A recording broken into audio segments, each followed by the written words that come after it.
اللہ تبارک و تعالیٰ کی حمد و ثنا اور فخر موجودات باعث تخلیق کائنات حضور سید المرسلین خاتم النبیین آقا مولانا حضرت محمد مصطفیٰ احمد مجتبیٰ صلی اللہ علیہ وسلم کی بارگاہ میں ہدیہ درود و سلام پیش کرنے کے بعد محترم معزز سامعین کرام، اللہ تبارک و تعالیٰ نے جو دین ہمیں عطا فرمایا یہ یقیناً دین فطرت اور قیامت تک آنے والے لوگوں کے لیے کامیابی کا ضامن ہے۔ اس دین میں ہر قسم کی رہنمائی اللہ اور اس کے رسول کی جانب سے ہمیں عطا فرمائی گئی، اور جب تک لوگ اس دین کی تعلیمات پر عمل پیرا رہے رب کائنات نے انہیں بڑی کامیابیاں، بڑا عروج اور بڑی ترقیاں عطا فرمائیں۔ اس دین میں وقت کے گزرنے کے ساتھ ساتھ لوگوں نے بدعتیں بھی شامل کی، خرافات بھی شامل کی، اور اس کے علاوہ شیطانیت اور شیطانی تعلیمات اور شیطانی افکار کو اس دین کا حصہ بنانے کی بھرپور کوشش کی گئی۔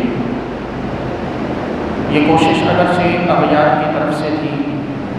یہود و نصارہ اور دیگر مذاہب کی طرف سے تھی، لیکن اسے کامیاب کرانے کا صحرا ہم مسلمانوں کے سروں پر بھی رہا کہ اگر یہ کوشش صرف ان کی طرف سے ہوتی اور ہم اپنے دین پر کاربند رہتے تو کبھی بھی معاشرتی تباہی کا ہمیں سامنا نہ کرنا پڑتا، لیکن وہاں جو چیزیں اپنائی گئیں اور ان چیزوں کو اپنے معاشرے میں کم رکھ کر مسلم معاشرے میں ان چیزوں کو لازمی حصہ اور جز بنا دیا گیا، یہ وہ بنیادی عمل اور بنیادی سبب تھا کہ جس سے مسلمانوں کے معاشرے میں تباہی کا آغاز ہوا۔ مسلمانوں نے فیشن کے نام پر، مسلمانوں نے کلچر کے نام پر، تہذیب و تمدن کے نام پر، ترقی اور عروج کے نام پر اغیار کی چیزوں کو بڑے فخر کے ساتھ اپنایا، اور اس کے نقصانات کو بالائے طاق رکھ کر کم عقلی، کم علمی اور کم فہمی کا ثبوت دیا۔ ہر دور میں یہ کوششیں بھی ہوتی رہیں، مسلمانوں کی طرف سے اپنانا بھی جاری رہا، اور ہر دور میں اللہ رب العزت نے اپنی طرف سے کچھ لوگوں کو اس بات کا پابند بھی کیا کہ وہ مسلم معاشرے کو ان تمام خرافات سے، ان تمام رسومات اور بدعات سے بچانے کی کوشش کریں۔ ہر دور میں ایسے لوگ ضرور رہے کہ جو امت کے مصلح بن کر سامنے آئے، امت کو ان خرافات سے بچانے کے لیے ایک نجات دہندہ کے طور پر لوگوں کے سامنے آئے، تاریخ کے اوراق پر بحیثیت مصلح وہ ہمیشہ کے لیے امر ہو گئے۔ ان میں سے بہت سو کی کوششیں اپنے اپنے دور میں رنگ میں لائیں، اور بہت سو کی کوششوں کو لوگوں نے محض دیوانگی، محض جہالت اور اس قسم کے عجیب و غریب القاب دے کر پس پش ڈال کر اپنی اس روش پر قائم رہے، یعنی مغرب اور دیگر اقوام اور دیگر تہذیب و تمدن کے پیچھے چلتے چلتے اپنے آپ کو کلی طور پر وہ تباہ کر بیٹھے۔ یہاں ہمیں یاد رکھنے کی ضرورت ہے کہ امت کے سب سے پہلے مصلح کے طور پر، کہ جنہیں ہم دوسرا نام دیں تو مجدد کے طور پر اس امت کو جو سب سے پہلی شخصیت رب کی جانب سے عطا کی گئی وہ امیر المؤمنین حضرت سیدنا عمر بن عبدالعزیز علیہ رحمہ کی ذات تھی۔ کہ جنہیں اللہ رب العزت نے یہ فریضہ جن کے سر پر رکھا اور جن پر یہ ذمہ داری عائد فرمائی کہ وہ بحیثیت خلیفہ امت مسلمہ کی اصلاح کا کام کریں، اور انہوں نے اپنے دور میں 2.5 سال کے مختصر سے قلیل عرصے میں امت کو بہت سی خرافات سے، بہت سی رسومات اور بدعات سے نجات بھی دلائی، لیکن ان کے وصال کے بعد پھر سے وہی روش ہمارے معاشرے میں پیدا ہوئی، پھر سے وہی تمام بدعمالیاں کہ جن سے حضرت عمر بن عبدالعزیز علیہ رحمہ اس امت کو بچانا چاہتے تھے، وہ پھر سے اوٹ کر آئیں، پھر سے لوٹ آئیں، اور معاشرہ بجائے اس کے کہ بہتری کی جانب بڑھتا، آہستہ آہستہ تباہی کی جانب گامزن ہوتا رہا، یہاں تک کہ پھر بات صرف معاشرے تک نہیں رہی بلکہ بات پھر عقائد پر بھی آئی۔ مسئلہ خلق قرآن اٹھا کہ قرآن اللہ کی مخلوق ہے یا اللہ کا کلام، اس جیسے بڑے بڑے مسائل اٹھے، تو وہاں پھر رب کائنات نے 2 صدی ہجری میں اللہ تبارک و تعالیٰ نے حضرت سیدنا امام احمد بن حنبل علیہ رحمہ کو یہ ذمہ داری عطا فرمائی کہ وہ بحیثیت مجدد اور بحیثیت مصلح اس امت کی نجات کا سامان کریں۔ ہر صدی میں رب کائنات کی جانب سے ایک ایسا شخص خاص ہوتا رہا، ایک ایسا شخص سامنے آتا رہا کہ جس کے ذمے یہ تمام تر کام تھے کہ خرافات سے بھی امت کو بچانا ہے، امت کے عقائد کی حفاظت بھی کرنی ہے، امت کو ہر قسم کی بدعتوں سے بھی بچانا ہے، بری رسومات سے امت کی حفاظت کرنی ہے، برے کلچر سے امت کو بچانا ہے، اور امت کو صرف نبی کریم علیہ السلام کی سنتوں کی اہمیت اور حضور کے طریقے کی اہمیت اور اس طریقے کے پیچھے چلنے کی تلقین امت کو کرنی ہے۔ یہ سلسلہ چلا آتا رہا۔ پہلی صدی ہجری کے یعنی پہلے ہزاریے کے سب سے پہلے مجدد حضرت عمر بن عبدالعزیز علیہ رحمہ رہے۔ 10 صدیاں گزری یعنی 1000 ہجری سال گزرے، تو اب جب دوسرے ہزاریے کا آغاز ہوا تو وہاں حضرت سیدنا مجدد الفسانی علیہ رحمہ بحیثیت پورے ہزاریے کے امام کے اس دنیا میں تشریف لائے۔ پھر حضرت مجدد الفسانی علیہ رحمہ کے بعد اسی طرح یہ سلسلہ چلتا رہا۔ حضرت شاہ عبدالحق محدث دہلوی، حضرت شاہ عبدالعزیز محدث دہلوی، شاہ ولی اللہ محدث دہلوی، اور پھر ان کے بعد حضرت سیدنا شاہ امام احمد رضا خاں فاضل بریلوی علیہ رحمہ، اور پھر ان کے بعد شاہ امام قرآن صدیقی علیہ رحمہ۔ یہ تمام تر وہ ہستیاں تھیں کہ جن کے ذمے اللہ رب العزت کی جانب سے یہ کام لگایا گیا کہ وہ بحیثیت مجدد، بحیثیت مسلم معاشرے کو ان تمام برائیوں سے نکال کر حضور کی سنتوں کا پابند بنائیں۔ نبی کریم علیہ السلام کی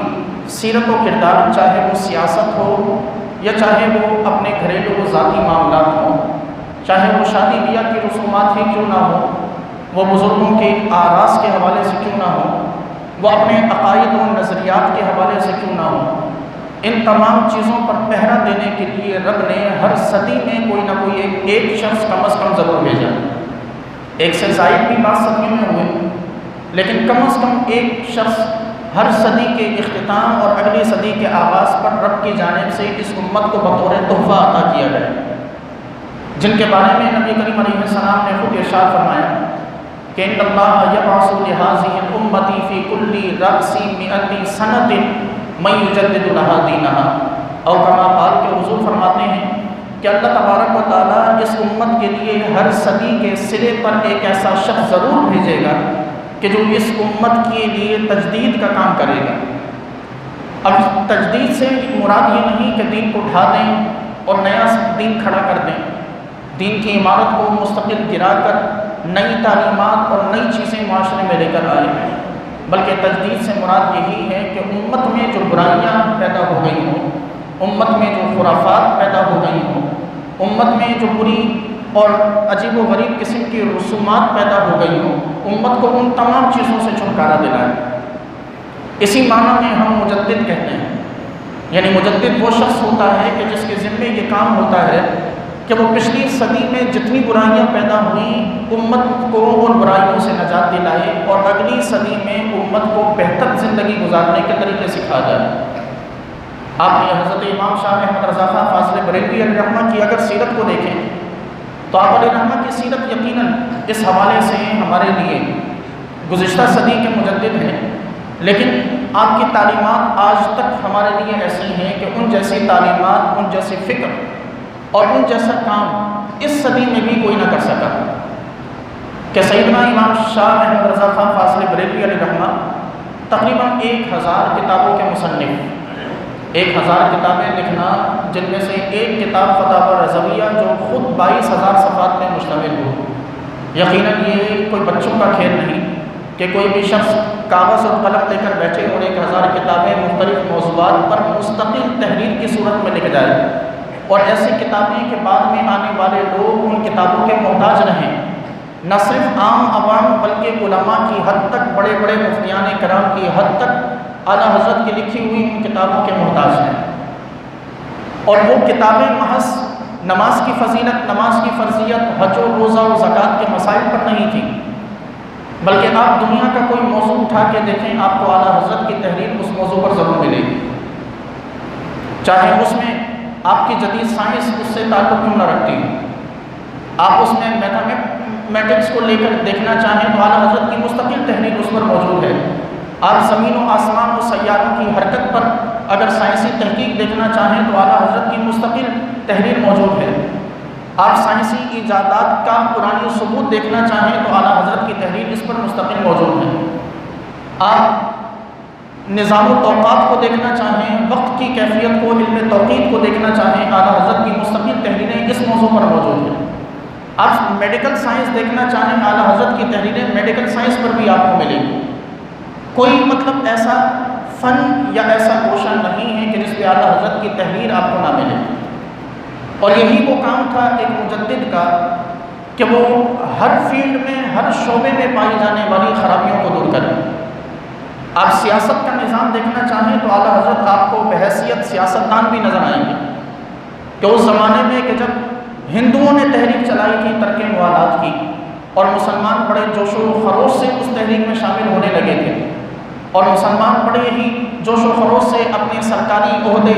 چھوڑنے لگے تھے، اس وقت بر صغیر میں اگر کوئی تنہا ایک شخصیت تھی کہ جو مسلمانوں کو اس کام سے روکتی تھی تو وہ اعلیٰ حضرت کی ذات تھی، کہ جو یہ جانتے اور سمجھتے تھے کہ آج ہندوؤں کی اس بہکاوے میں آ کر مسلمان اپنے سرکاری عہدے چھوڑیں گے، سرکاری کالجز سے، سرکاری یونیورسٹیز سے اپنی سیٹس کو چھوڑیں گے، اور ہندو تو تیار بیٹھا ہے کہ ان سرکاری عہدوں پہ قبضہ کریں۔ مسلمانوں کی کوئی بھی نمائندگی نہ تو سرکاری سطح پر رہے گی، اور نہ ہی ان کالجز میں، یونیورسٹیز میں ان کی اپنی سیٹس چھوڑنے کی وجہ سے نہ ہی مسلمانوں میں کوئی تعلیم باقی رہے گی۔ یہ تنہا امام احمد رضا کی شخصیت تھی کہ جو مسلمانوں کو ان چیزوں سے باخبر کرتے رہے۔ آپ کے دور میں ہندوؤں نے تحریک چلائی تحریک خلافت کے نام سے۔ اب ذرا سوچیں کہ ہندو کو کیا ضرورت پڑی کہ مسلمان کا خلیفہ مقرر ہو اور مسلمانوں کی نمائندگی، لیکن یہ اس تحریک کے پس پشت ہندو شامل تھا کہ جو مسلمان کو بڑھاوا دے کر مسلمانوں کو آگے کر کے تحریک خلافت چلا رہا تھا۔ اعلیٰ حضرت نے اس وقت ہندوؤں کی چلائی ہوئی اس تحریک خلافت کی مذمت فرمائی۔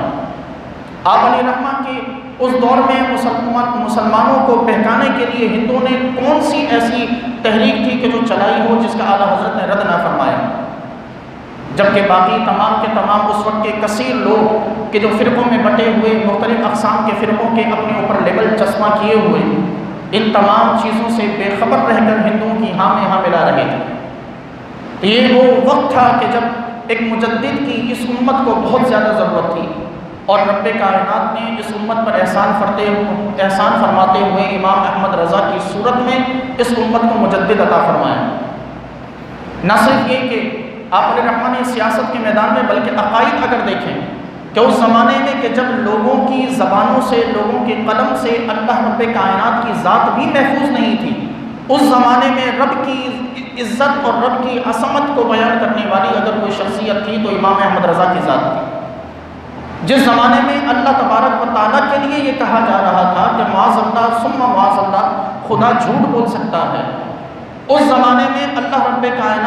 عزت و حرمت کے لیے اگر کسی کا قلم اٹھا تو اس کا نام احمد رضا ہے۔ جس زمانے میں نبی کریم علیہ السلام کے مثل بنائے جانے کی باتیں کی جا رہی تھیں، حضور علیہ السلام کو مثل لائے جانے کی، پیدا کیے جانے کی باتیں کی جا رہی تھیں، اس زمانے میں حضور کے سایہ نہ ہونے پر رسالے لکھنے والا کوئی اور نہیں بلکہ امام احمد رضا کی ذات تھی۔ جس زمانے میں نبی کریم علیہ السلام کے علم کو زیر بحث لایا گیا کہ جو گزشتہ 13 صدیوں میں کبھی کسی نے حضور کے علم پر بحث نہیں کی، گزشتہ 13 صدیوں میں کبھی کسی عالم نے، کبھی کسی فرقے نے نبی کریم علیہ السلام کی اختیارات کو زیر بحث نہیں لایا، گزشتہ 13 صدیوں میں کبھی کسی فرقے کی اتنی جرأت نہ ہوئی کہ وہ حضور اکرم علیہ السلام کی، آپ علیہ السلام کے تصرف پر یا انبیاء کرام کے اس دنیا سے رخصت ہو جانے کے بعد زندگی اور موت کے حوالے سے اس عنوان کو بحث میں لاتا۔ لیکن اعلیٰ حضرت کے زمانے میں یہ بحثیں بھی عروج پر تھیں۔ اس زمانے میں اگر کوئی شخص تنہا رب کائنات کی عزت کی خاطر، نبی کریم علیہ السلام اور دیگر تمام انبیاء کی ناموس کی خاطر اگر تنہا کوئی باطل فرقوں سے کوئی شخص لڑتا نظر آیا تو وہ امام احمد رضا کی ذات تھی۔ آپ امام احمد رضا علیہ الرحمہ کے کس کس احسان کو بھلائیں گے؟ ان کے کسی احسان کو نہیں بھلایا جا سکتا۔ پھر ایک شخص جو عقائد کے محاذ پہ لڑ رہا ہو، ناممکن ہوتا ہے کہ وہ لوگوں کی معاشرتی اصلاح کرے، ناممکن ہے، ایک نہایت مشکل کام ہے کہ ایک شخص کا ذہن مستقل طور پر عقائد پر لگا ہو اور وہ عقیدوں اور نظریوں کو بچانے میں لگا ہو۔ اس شخص سے یہ ایک مشکل کام ہے کہ وہ اپنے ذہن کو لوگوں کے معاشرتی مسائل کی طرف لے کر آئے۔ لیکن اعلیٰ حضرت ہمیں معاشرتی طور پر بھی لوگوں کی اصلاح کرتے نظر آتے ہیں۔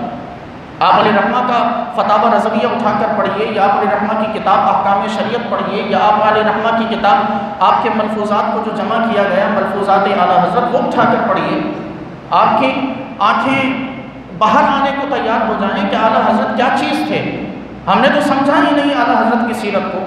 ہم نے تو ان کے پیغام کو، ان کی فکر کو جانا ہی نہیں۔ ہم نے محض عرس اعلیٰ حضرت کے موقع پر یوم اعلیٰ حضرت عشق و محبت اعلیٰ حضرت کے نعرے لگا دیے۔ وہ فکر جو اعلیٰ حضرت دینا چاہتے تھے وہ صدیوں پہلے ہم وہیں دفن کر آئے۔ آج وہ فکر ہمارے درمیان زندہ نہیں۔ وہ فکر جو اعلیٰ حضرت نے اس معاشرے کی اصلاح کے لیے عطا فرمائی تھی، جو نظریات اعلیٰ حضرت نے معاشرے کی اصلاح کے لیے اپنے قلم کو جس طرح استعمال فرمایا، ہم ان کی ساری کی ساری اس قلمی محنت کو پس پش ڈال بیٹھے ہیں۔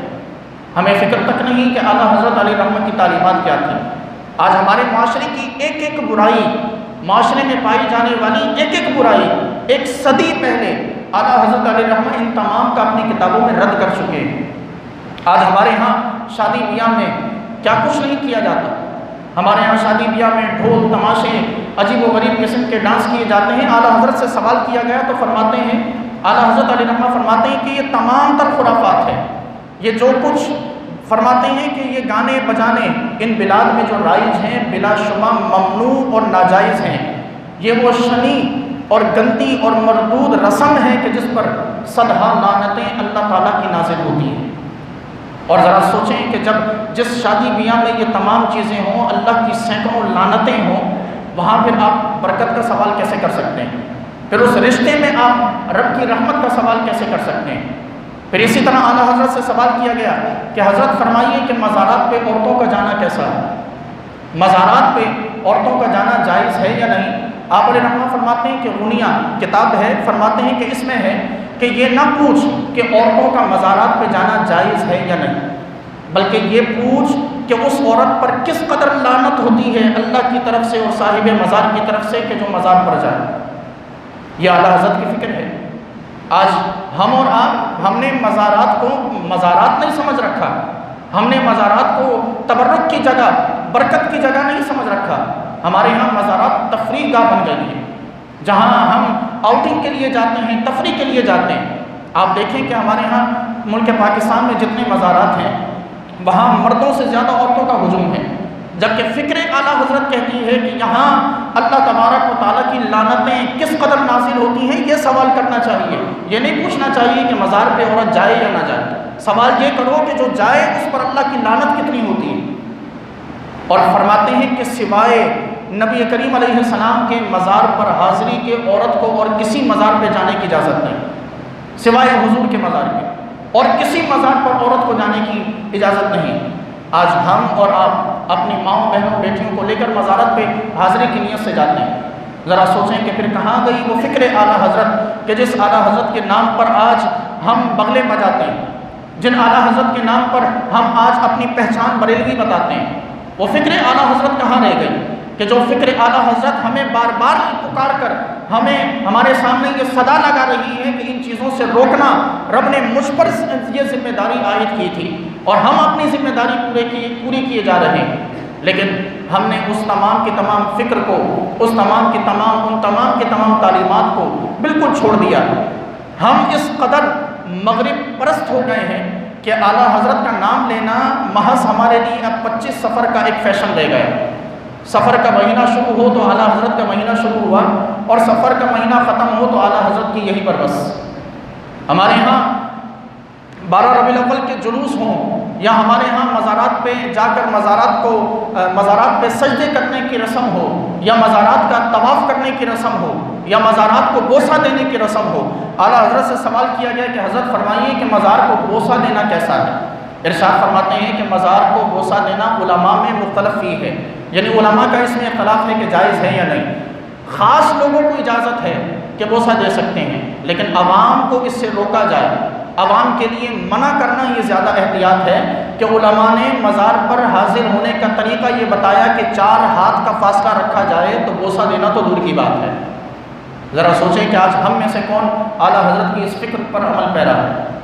یہ تمام تر یہ کچھ باتیں تھیں اعلیٰ حضرت علیہ الرحمہ کی تعلیمات کے حوالے سے، اصلاح معاشرہ کے حوالے سے، کہ جو آپ کے سامنے عرض کی، لیکن ہمیں یہ سمجھنے کی ضرورت ہے کہ جن ہستیوں سے محبت کا دم بھرا جاتا ہے ان کی فکر کو زندہ رکھا جاتا ہے۔ اگر فکر زندہ نہیں تو شخصیت زندہ نہیں، اگر شخصیت کی تعلیمات زندہ نہیں تو شخصیت زندہ نہیں۔ آج نبی کریم علیہ السلام کی ذات ہوں یا اولیاء کرام میں سے کسی کی بھی ذات ہوں، ان تمام کی حیات تقاضا کرتی ہے کہ ان کی تعلیمات پہ عمل کیا جائے۔ اگر ہم نے ان کی تعلیمات پہ عمل نہ کیا تو ہم نے ان کے زندہ ہونے پہ ایمان کیا رکھا؟ اگر ہم نے ان کے تمام احکامات کو ترک کر دیا، چھوڑ دیا، تو پھر یہ عرس منانا، یہ ان سے محبت کے گیت گانا، یہ محبت کی تسبیحیں پڑھنا، یہ پھر کس شمار میں جائیں؟ ہم پر لازم محبت کا دم بھریں، کم از کم اس کی فکر کو سمجھنے کی کوشش کریں۔ محض دن گزار کر ایک رسم کے طور پر دن نہ گزاریں، وہ فکر زندہ کریں کہ جس فکر کی خاطر اعلیٰ حضرت پورا کا پورا دن فتاوی نویسی میں مشغول رہتے تھے، جس فکر کو امت میں پہنچانے کی خاطر اعلیٰ حضرت دن و رات امت کی اصلاح کے لیے کتابیں لکھا کرتے تھے۔ یہ 1000 کتابیں جو تقریباً اعلیٰ حضرت نے تحریر فرمائی، یہ 1000 کتابیں اعلیٰ حضرت نے اپنے نام کے بڑھانے کے لیے نہیں تحریر فرمائی، یہ 1000 کتابیں جو تحریر ہوئیں یہ ہماری اصلاح کے لیے تھی۔ ذرا سوچیں کہ ہم یہاں جتنے لوگ بیٹھے ہیں اعلیٰ حضرت کی ان 1000 میں سے کون سی ایک کتاب پڑھی؟ وہ 1000 کتابیں جو ہمارے لیے لکھی گئیں، ان 1000 کتابوں میں سے کوئی ایک کتاب اعلیٰ حضرت کی جو ہم نے پڑھی جبکہ لکھی ہمارے لیے گئی تھی۔ ذرا سوچیں اور سمجھیں کہ فکر اعلیٰ حضرت اور سیرت اعلیٰ حضرت ہم سے کیا مطالبہ کرتی ہے۔ اس حوالے سے ایک تفصیلی گفتگو تو آج انشاءاللہ عشاء کی نماز کے بعد مسجد اعظم میں جو پروگرام ہے اس میں استاذ محترم فرمائیں گے، آپ تمام حضرات اس میں بھی شرکت فرمائیں۔ خالق کائنات سے دعا ہے کہ پروردگار ہم سب کو عمل کی توفیق مرحمت فرمائیں۔ وما علیہ الا البلاغ۔